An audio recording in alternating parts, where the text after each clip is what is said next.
is Jun. I'm from Singapore and I'm 22 this year. In Singapore, we don't really have a photojournalism program, but you guys offer a very intensive one over here. So that intrigued me, and that's why I picked Mizu. Malcolm and Ivan, I didn't know the both of them before this exchange trip.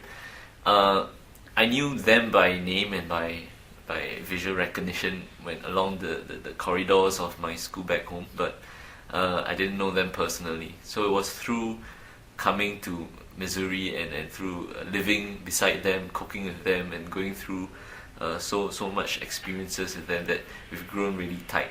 To me, coffee is more of a process than an end in itself. Coffee brewing and its whole idea of making a beverage that has a culture, that has the whole history of farmers and growing their beans and the effort that they put into the soil and getting the beans to adopt the kind of flavor that's required to make good, great coffee.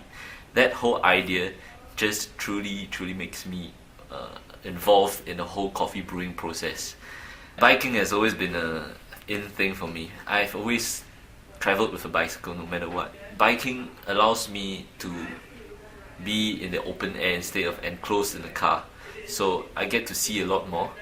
I get to feel the wind on my face, and that to me is a big part of moving and getting around, because experiencing the world rather than closing yourself away from it and isolating yourself is an amazing experience.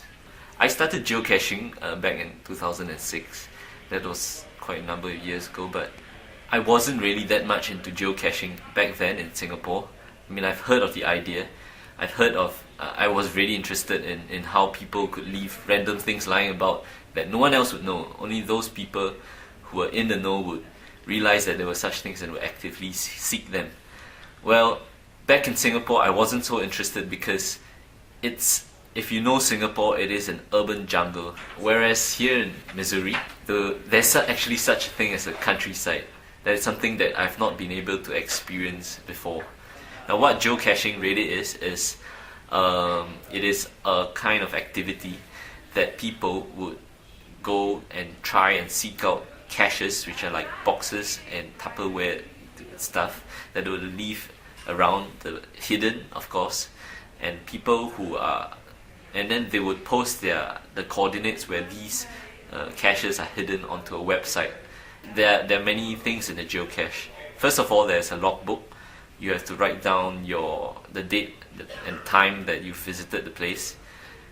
There's usually a lot of gifts inside, a lot of small mementos left by other people.